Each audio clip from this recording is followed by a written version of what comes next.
Assalamualaikum warahmatullahi wabarakatuh.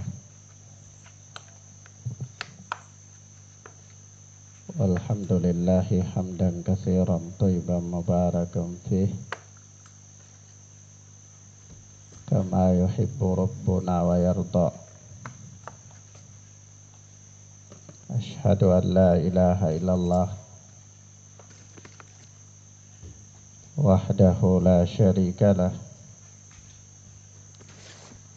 wa asyhadu anna Muhammadan abduhu wa rasuluh sallallahu alaihi wa ala alihi wa ashabihi wa man tabi'ahum bi ihsanin ila yaumiddin. Amma ba'd. Ikhwanna fiddin, a'azzani Allahu wa iyyakum. Kita lanjutkan pelajaran kita, yakni pelajaran Mausu'atul Manahi Asy-Syar'iyyah, ensiklopedi larangan oleh Syekh Abu Usama Salim bin Aid Al-Hilali hafidhana wa hafidhahullah. Kita sampai pada permasalahan yang ke-23, yaitu haram berdusta atas nama Rasulullah sallallahu alaihi wa alihi wasallam. Pada umumnya merupakan sifat seorang muslim itu jujur apa adanya. Lebih-lebih lagi ketika berkaitan dengan sabda atau hadis-hadis Nabi sallallahu alaihi wa alihi wasallam. Sifat jujur merupakan perangai seorang muslim. Jujur kepada Allah, jujur kepada Rasul, yakni terkait dengan hal-hal yang dinukilkan dari Rasulullah sallallahu alaihi wa alihi wasallam. Itu jujur terhadap kaum muslimin pada umumnya, dan jujur pada diri sendiri. Dan itu merupakan perangai seorang muslim sesuai dengan tingkat ketakwaannya kepada Allah subhanahu wa ta'ala. Tentu berdusta atas nama Allah jauh lebih berat daripada berdusta atas nama selain Allah. Demikian pula berdusta atas nama Rasul sallallahu alaihi wa alihi wasallam juga tentunya lebih berat dan lebih besar ketimbang berdusta atas nama selainnya, dan begitu seterusnya. Karena memang merupakan hak Rasul sallallahu alaihi wa alihi wasallam adalah seorang tidak beribadah kepada Allah melainkan dengan petunjuknya, dan seseorang wajib untuk membenarkan setiap apa yang disampaikan oleh beliau yang telah sahih dari beliau sallallahu alaihi wa alihi wasallam. Maka merupakan sumber kerusakan di dalam agama adalah ketika manusia tidak membenarkan apa-apa yang telah sahih datang dari Nabi Sallallahu Alaihi Wasallam. Dan semakin diperparah yaitu apabila mereka berdusta atas nama Nabi Sallallahu Alaihi Wasallam. Kata Syekh Salim bin Id al-Hilali hafidhana wa hafidhahullah, diriwayatkan dari sahabat Abu Hurairah radhiyallahu taala anhu bahwa Rasulullah sallallahu alaihi wasallam bersabda, "Man kadzdzaba alayya muta'ammidan falyatabawwa maq'adahu minan nar." Barang siapa yang sengaja berdusta atas namaku, maka hendaknya dia mempersiapkan tempat duduknya di neraka. Ya, hadis ini dikeluarkan oleh Imam Bukhari dalam sahihnya. Demikian pula Imam Muslim di dalam muqaddimah sahihnya. Begitu pula diriwayatkan dari sahabat Al-Mughirah bin Syu'bah yang Allah telah meridainya, dia berkata bahwa sami'tu Rasulullah sallallahu alaihi wasallam yaqul, aku pernah mendengar Rasulullah sallallahu alaihi wasallam bersabda, inna kadiban alayya laisa kakadbin ala ahadin. Sesungguhnya berdusta atas namaku tidak sama seperti berdusta atas nama orang lain. Man kadzdzaba alayya muta'ammidan falyatabawwa maq'adahu minan nar. Barang siapa yang berdusta atas namaku, maka hendaknya dia mengambil tempat duduknya di neraka. Hadis ini pula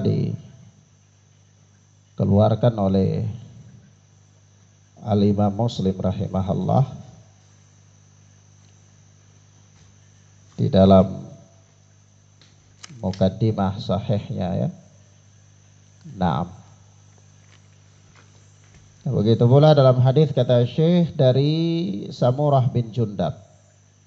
An Samurah bin Jundab radhiyallahu anhu, dia berkata bahwa Rasulullah sallallahu alaihi wasallam bersabda, man haddatha hadithan wa huwa yara annahu kadhib fa huwa ahadul kadhibin.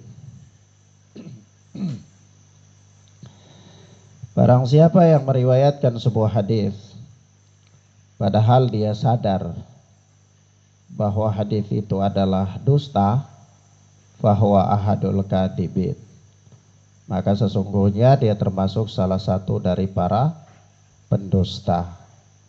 Ya, naam. Jadi di sini lafaz hadis ini para ulama membacanya dengan dua bacaan, ya. Ada yang membacanya dengan man haddatsa haditsan fa huwa yara, barang siapa yang menceritakan suatu hadis padahal dia melihat, mengetahui, ini artinya dia tahu ya secara pasti bahwa hadis yang dia riwayatkan itu dhaif, dusta, yara. Tapi sebagian ulama membacanya dengan yura. Yura itu dilihat, maksudnya prasangka. Dia meriwayatkan hadis tapi sangkaan kuatnya hadis ini kayaknya dhaif. Tapi dia masih meriwayatkannya saja, ya. Dan disandarkan kepada Nabi sallallahu alaihi wasallam.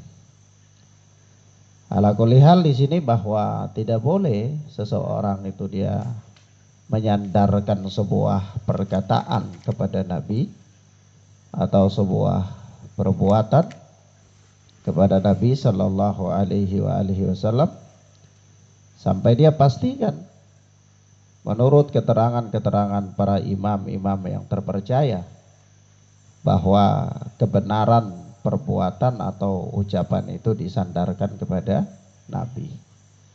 Jadi tidak boleh orang meriwayatkan hadis itu secara serampangan. Sedikit-sedikit Nabi bersabda, sedikit-sedikit Nabi bersabda. Padahal hadis yang dia sampaikan itu bukan sabda Nabi. Iya. Seperti ya Nabi bersabda utlubul ilma walau bisin, menuntut ilmu walaupun sampai ke Cina, mau pelajari ilmu mata sipit mungkin di Cina. Ya. Ada-ada aja. Ini tidak benar. Ya, tidak benar. Pelajari ilmu komunis. Ya. Dengan bangganya dia katakan apa? Hadis Nabi. Iya. Hadis Nabi. Ada yang apalagi kalau Ramadan ya, kita dengar para tukang dongeng di masjid-masjid itu biasanya berdongeng di waktu-waktu kultum itu. Kuliah 7 menit katanya, ya. Bawa hadis-hadis Nabi Sallallahu Alaihi Wasallam. Semisal yang katanya Rasulullah bersabda ikhtilaful ummah rahmah. Ya. Perselisihan umat itu rahmat. Ya. Berarti kalau persatuan itu adab. Kalau perselisihannya rahmat berarti persatuan adab. Tidak boleh bersatu. Antum harus berselisih sampai hari kiamat. Ya. Nah. Padahal Allah Subhanahu wa taala mengatakan apa? Wa tasimu bihablillahi jami'an wa la tafarraqu.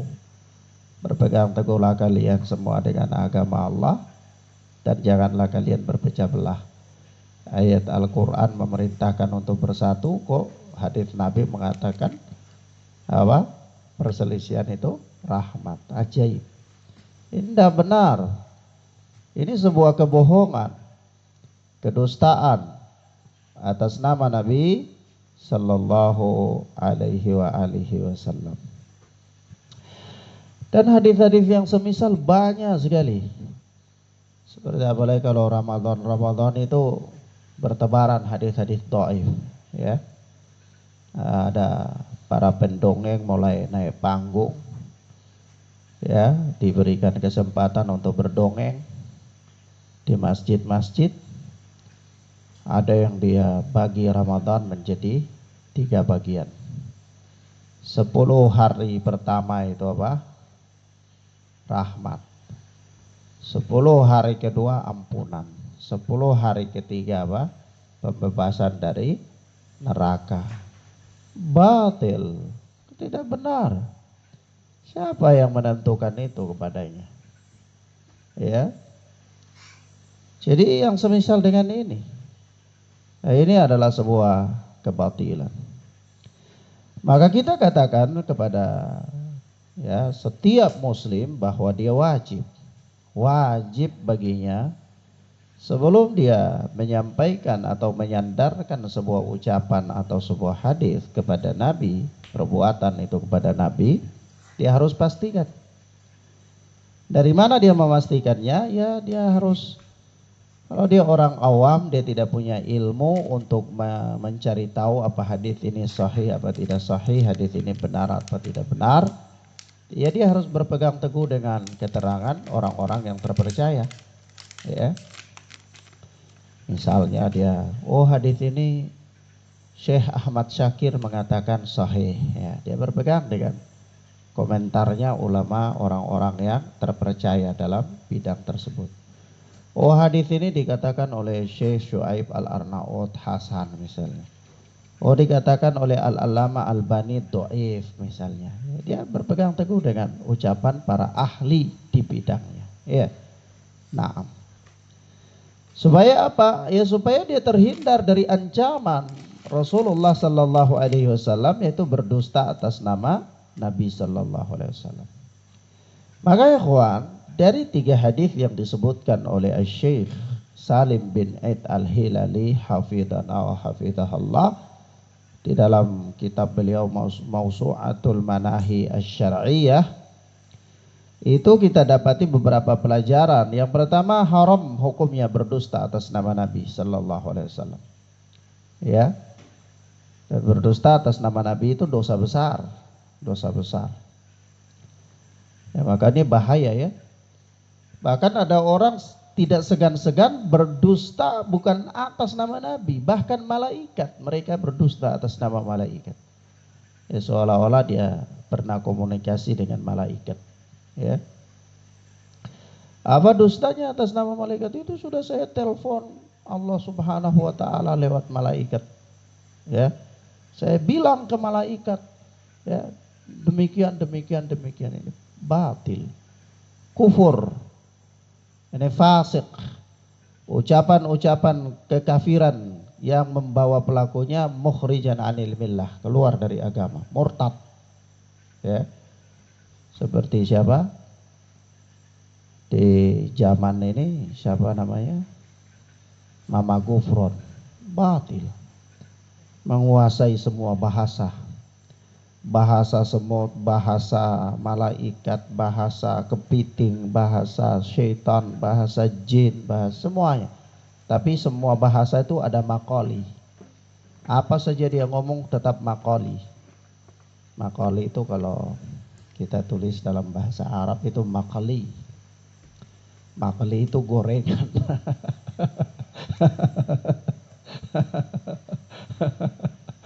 Ya. Ya, misalnya orang tulis itu mauzul makali, pisang goreng gitu. Jadi parah ya. Ya memang benar-benar luar biasa ya. Sudah segan-segan berdusta atas nama Allah. Gimana nasibnya nanti itu? Baik. Nah, itu apa? Orang yang berdusta atas nama Nabi dosa besar. Salah satu bukti bahwa perkara ini adalah dosa besar, yaitu diancam dengan neraka. Ya, diancam dengan neraka. Itu falyatabawwa maq'adahu minan nar. Maka hendaklah dia mengambil tempatnya di neraka. Ya, orang ada enak-enak mau ambil tempat di neraka. Ya, ajaib. Lebih parah lagi. Malaikat-malaikat itu bingung, tidak bisa catat berapa banyak pahalanya itu apa khurud fisabilillah. Ya, debu-debu yang melekat di kaki itu semuanya pahala malaikat nggak bisa catat. Emang malaikat pakai kalkulator? Ya, dia kira mungkin malaikat itu catatnya pakai kalkulator, ada batasan. Ya, kalau sudah nolnya terlalu banyak error, nggak bisa baca. Nah, ini manusia-manusia ini tidak tanggung-tanggung, mereka berbohong, ya, dusta. Ini bahaya, haram. Naam. Kemudian, ikhwanna fiddin azani Allah wa iyyakum. Sebenarnya sebahagian orang kemudian di belakangan hari membuat kerancuan, membuat syubhat. Kalau persoalan haram meriwayatkan hadis-hadis dhaif dari Nabi ini sudah sejak zaman para salaf, itu keharamannya sudah maklum. Tapi kemudian pada akhir-akhir ya belakangan ya, pada abad ke-7, abad ke-8 mulai ada kerancuan. Kerancuan di mana muncul sebahagian manusia, mereka membagi salah paham terhadap perkataan para ulama sehingga mereka membagi, katanya kalau hadis-hadis dhaif itu boleh asal dalam fadhailul a'mal, keutamaan-keutamaan beramal. Tapi kalau dalam hukum halal haram ya tidak boleh. Dalam akidah tidak boleh. Tapi kalau dalam keutamaan-keutamaan beramal ya boleh, kata mereka. Gitu. Nah, ini syubhat ya. Tidak dikenal di zaman dulu. Dikenal di kalangan para salaf itu ya berdusta atas nama Nabi alias meriwayatkan hadis yang dhaif itu haram mutlak. Baik dalam bidang akidah, dalam permasalahan hukum, baik dalam permasalahan targhib wa tarhib, ya targhib yakni membangkitkan semangat untuk beramal, fadhailul amal, maupun tarhib ancaman-ancaman ya. Ancaman-ancaman berupa neraka dan lain-lain, atau dalam nasihat-nasihat sekalipun haram, tidak boleh meriwayatkan hadis-hadis yang dhaif. Kenapa? Ya karena hadis yang dhaif itu bukan dari Nabi, ya, bukan dari Nabi. Ya kecuali mungkin ada nasihat-nasihat dari ya perkataan-perkataan imam-imam salaf, ya. Lalu dia nukilkan perkataan Imam Sifulan, perkataan Imam Sifulan. Bisa aja. Bisa saja. Tapi kalau dia katakan bahwa ini hadis Nabi, ini yang tidak boleh. Jadi apa? Tidak boleh. Haram hukumnya. Baik dalam bidang akidah maupun dalam bidang hukum, atau dalam bidang targhib wa tarhib, fadhailul a'mal, dan ancaman-ancaman, atau dalam mau'idah, nasihat-nasihat sekalipun. Ya kenapa? Karena Allah Subhanahu wa taala melarang secara umum. Allah Azza wa Jalla mengatakan la taqfu ma laysa laka bihi ilmun inna sam'a wal basara wal fuad kullu ulaika kana anhu mas'ula. Surat Al-Isra ya, ayat 36. Itu Allah berfirman apa? La taqfu ma laysa laka bihi ilmun, ya. Jangan kalian mengikuti sesuatu yang kalian tidak punya ilmu. Secara harfiah itu la taqfu ma laysa laka bihi ilmun itu jangan berhenti pada apa-apa yang kalian tidak punya ilmu. Maksudnya berhenti maksudnya di sini tidak boleh mengikuti, tidak boleh melakukan apa-apa yang kalian tidak punya ilmu padanya. Kenapa? Karena inna sam'a wal basara wal fu'ad kullu ulaika kana anhu mas'ulah. Inna sam'a, pendengaran, penglihatan, hati, semuanya akan ditanya oleh Allah Subhanahu wa ta'ala. Naam. Dan apa ya ikhwan? Ya karena kalau konsekuensinya begini, kalau seseorang dia menyandarkan hadis dhaif kepada Nabi, yakni hadis yang dia itu bukan hadis Nabi, kalau dia sandarkan kepada Nabi, konsekuensinya dia menyandarkan kedustaan kepada Nabi dan dia menyandarkan kedustaan kepada Allah. Kenapa? Ya karena Allah Subhanahu wa taala mengatakan apa? Wa ma yantiqu anil hawa in huwa illa wahyu yuha. Rasulullah itu tidak berbicara menurut hawa nafsunya, melainkan dengan wahyu. Jadi kalau hadis dhaif disandarkan kepada Nabi, otomatis itu sabda Nabi, dia meyakini itu sabda Nabi, sementara Nabi itu berbicara melainkan dengan wahyu. Otomatis dia mengatakan bahwa itu adalah wahyu. Ini tidak benar. Ya. Jadi bukan hanya dia konsekuensi dia menyampaikan hadis-hadis dhaif itu kepada dia sandarkan kepada Nabi, itu konsekuensinya bukan hanya berdusta atas nama Nabi, tapi konsekuensinya juga dia mendustakan Allah Subhanahu wa taala. Ya kenapa? Karena itu tadi, ya Rasulullah itu wa mayantiqu anil hawa in huwa illa wahyu yuha. Rasulullah tidak berbicara menurut hawa nafsunya, melainkan apa? Dengan wahyu yang diwahyukan kepada beliau sallallahu alaihi wa alihi wasallam. Nah, sebab itu berdusta atas nama Allah itu merupakan sebuah kedzaliman yang paling besar. Allah Azza wa Jalla berfirman, wa faman adzamu mimman iftara 'ala Allahi kadziba liyudillan nasa bighairi ilmin. Surat Al-An'am ayat 144 ya. Wa man adzamu mimman iftara 'ala Allahi kadziba liyudillan nasa bighairi ilm. Siapakah yang lebih zalim daripada orang-orang yang mengada-ngadakan kebohongan terhadap Allah untuk menyesatkan manusia tanpa ilmu. Ya, dan orang yang dia keumuman orang yang menyebarkan hadis-hadis palsu, hadis-hadis dhaif, ya itu dia menyesatkan manusia, ya, menyesatkan manusia.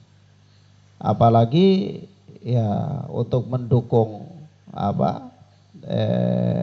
kegiatannya, ya, mendukung misinya. Dia punya kegiatan, dia punya misi, ya dia cari hadis-hadis dhaif yang mendukung misinya itu. Kalau cari hadis sahih ya tidak mungkin ada. Kalau tidak ada ya sudah pakai hadis dhaif, ya. Maka dari itu sumber atau pintu kesesatan di dalam agama ini, pintu terbesarnya adalah ketika manusia beramal dengan hadis-hadis dhaif. Ya. Ketika manusia beramal dengan hadis-hadis dhaif, maka disitulah akan terjadi kesesatan demi kesesatan, akan terjadi penyimpangan demi penyimpangan. Maka bagi orang yang berusaha keras untuk menjaga kemurnian agama dan menjaga kebaikan agamanya, ya tidak boleh tidak, dia harus beramal dengan hadis-hadis yang sahih dalam segala bidang. Apakah itu dalam bidang akidah, apakah dalam bidang hukum, apakah dalam persoalan fadhailul a'mal, targhib dan tarhib, atau dalam nasihat-nasihat sekalipun, ya.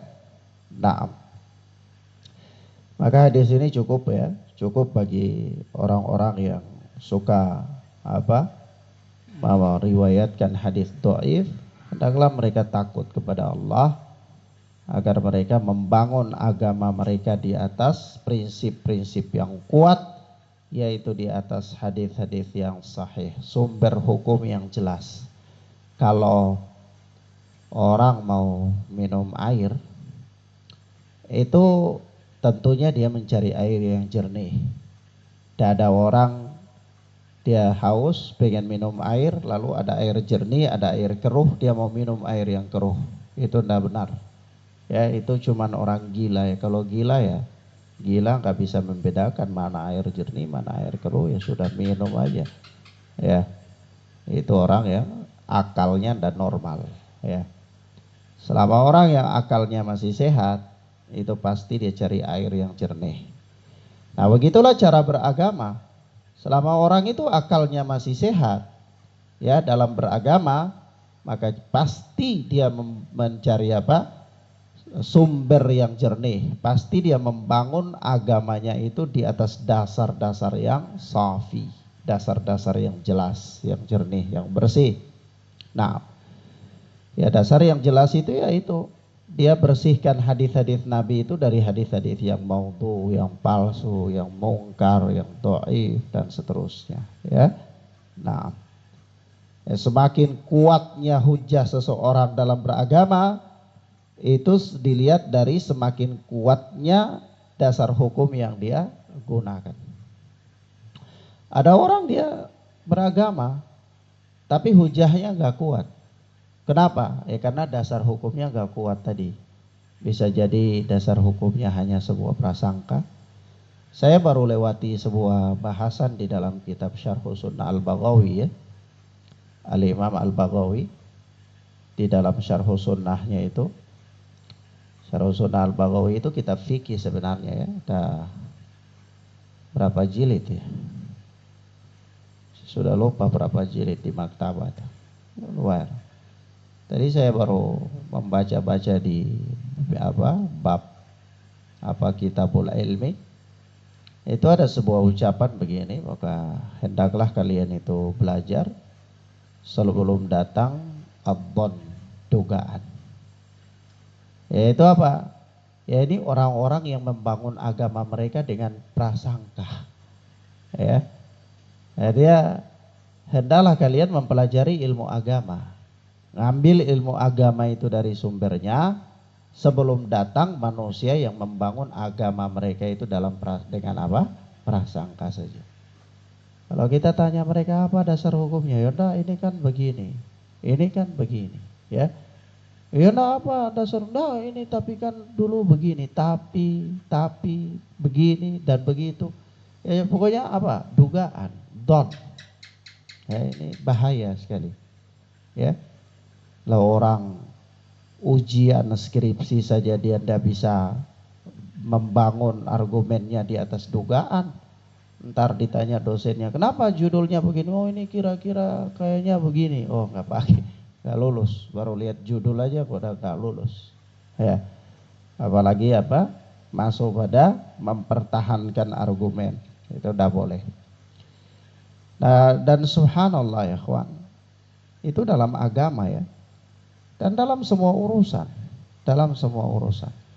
Kalau kita membangun, ya, membangun urusan-urusan kita, apa urusan agama maupun urusan dunia kita di atas praduga, prasangka, maka itu kacau balau. Dan umumnya manusia itu kayak gitu. Umumnya manusia sekarang ini ya gitu, dia nggak mau belajar, dia jauh dari agama, dia tidak mengenal apa sumber agama itu, ya, maka dia membangun agamanya di atas dugaan. Nah begitu juga dalam urusan-urusan dunia. Kalau orang tidak punya keilmuan, ya, di dalam satu permasalahan dari permasalahan-permasalahan dunia, dia tidak punya pijakan yang jelas, tidak mampu mempertahankan argumennya itu secara ilmiah, maka lari-lari paling jauh ya nanti apa dalilnya itu dugaan. Dalilnya apa? Dugaan. Dalam semua hal. Kalau dalilnya dugaan ya repot. Kalau dugaan itu dugaan yang dibangun di atas analisa berdasarkan qarinah, bukti-bukti yang ada ya itu mungkin masih apa? Ma'fun ya, masih dimaafkan. Tapi kalau dugaan yang cuman karena mendengar orang ngomong kemudian oh kira-kira kayaknya begini, atau dengar orang apa ngomong di rumah kopi, di pasar, lalu dia bangun prinsipnya di atas dugaan kayak gitu, nanti seperti apa? Walaupun bisa terbang ya tetap dia apa? Kambing. Kenapa? Dugaannya itu udah dibangun di atas dasar ilmiah. Nah kan lihat dari jauh udah ada qarinah yang nampak. Dari jauh aja asal lihat ada benda ini kayaknya ini nih dugaan. Ini kayaknya kambing. Nah, kayaknya burung. Dugaan, tidak ada qarinah. Tidak ada bukti ilmiah. Hanya sebuah benda ya, dari sebuah benda di kejauhan siapa saja bisa berpersepsi. Ya, orang bisa berpersepsi sesuka dia, terserah dia, tidak ada qarinah, nggak ada bukti yang menunjuk ke arah tersebut. Ya, nah ini setelah mau cari bukti, begitu sudah dekat, ternyata bisa terbang. Buktinya itu burung, nggak bisa terbang. Tapi karena dugaannya sudah dibangun sejak awal itu, dugaan itu jadi dalil, maka walaupun bukti datang bahwa itu bisa terbang itu burung, dia mengatakan enggak, itu tetap kambing walaupun bisa terbang. Kan repot ya. Wah itu tetap apa? Kambing walaupun bisa terbang. Kenapa? Karena dia sudah menganggap dugaan itu dalil gitu. Dugaan itu dalil. Sehingga begitu bukti datang, bukti nggak pakai, pokoknya saya sudah punya dalil kok, ngapain? Ya, ya Anda punya dalil oke, tapi dalil Anda bukti, dalil saya enggak, dugaan. Kalau kayak gitu kan sampai kiamat. Iya. Nah, maka ini bahaya. Ini bahayanya apa? Dugaan. Iya, kawan. Maka dari itu sebagai orang yang berpendidikan, orang yang beradab, hendaklah dia membangun segala macam hal itu di atas argumen yang jelas, ya, di atas bukti yang jelas, di atas qarinah yang jelas. Apakah dalam urusan dunia, lebih-lebih lagi dalam urusan agama, ya. Nah, sebab apa ya, kalau orang tersesat dalam kehidupan dunia ya sebentar aja, umur 60, 70, 80 ya sudah dia meninggal selesai, dia udah tersesat lagi dalam urusan dunia. Artinya tersesat dalam urusan dunia itu sebentar aja. Tapi kalau tersesat dalam urusan akhirat itu abadan abidin, ya, kekal selama-lamanya. Ini lebih bahaya, ya. Nah, dalam urusan dunia saja orang nggak mau sesat, apalagi dalam urusan akhirat. Ya. Wallahu ta'ala a'lam bissawab. Ya ikhwan, kita cukupkan sampai di sini, mudah-mudahan bermanfaat bagi kita. Wassallallahu ala nabiyina Muhammad wa ala alihi wa sahbihi wasallam. Subhanakallahumma bihamdika asyhadu an la ilaha illa anta astaghfiruka wa atubu ilaik. Assalamualaikum warahmatullahi wabarakatuh.